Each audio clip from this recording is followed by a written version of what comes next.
to be honest, he had the choice of South Dakota or Monterey. It was a short conversation, and here we are. If I can borrow somebody's food tastings guide, since you gave them all away, let's everybody pull them out of your pockets, unfold them. We want to see everything that's on here. So on the first page is a list of all of our tasting stops, including contact information and hours of operation.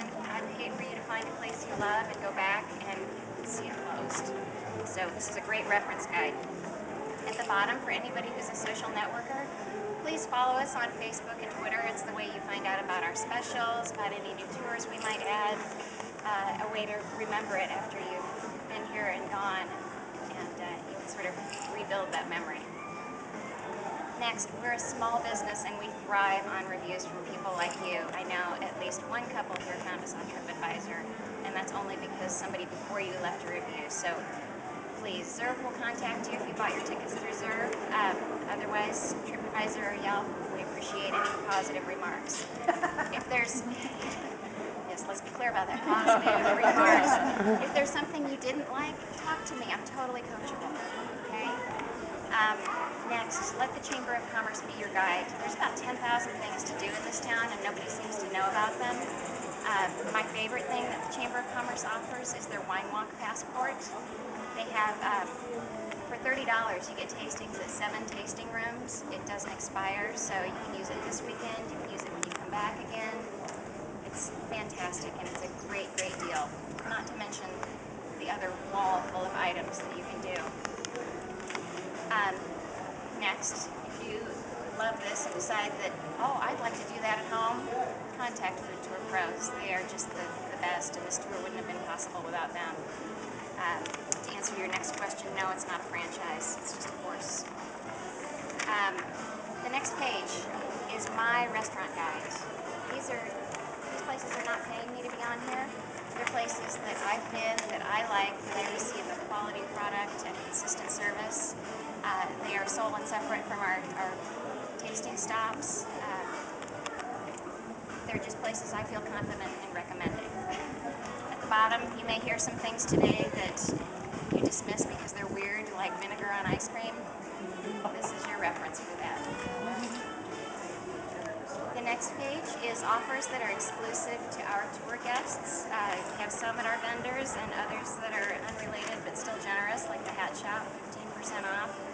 WiredIn Carmel is a great source to find out what's going on throughout our city. They really showcase local business well.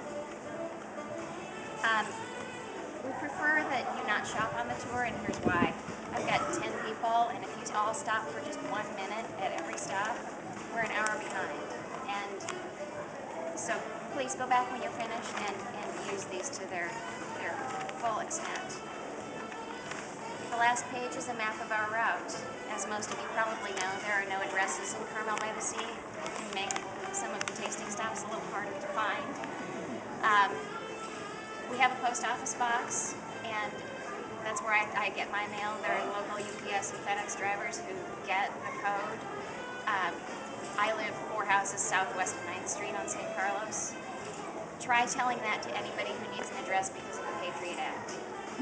We need a physical address. We don't have physical addresses, but we need an address. Okay, here you go. That's not a valid address. It's quaint, but by the same token, I don't think I'd change it. It's a great place to connect with your community in the post office. So, I have a couple of goals for today.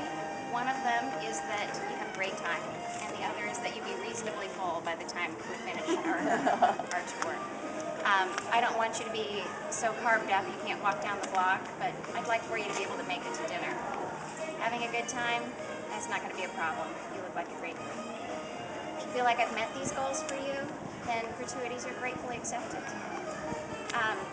Next piece of business. Are there any allergies or aversions that I have not already been told about?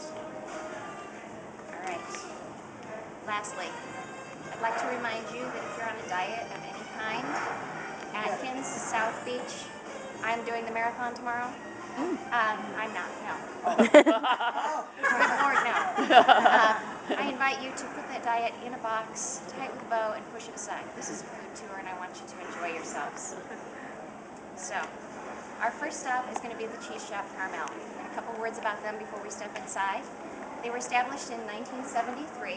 They moved into this location Memorial Weekend 1975. The current owner, Kent Torrey, came on board as an employee in '86 and bought the store, incorporated it in his name in 1999. They're one of the first tenants of the plaza.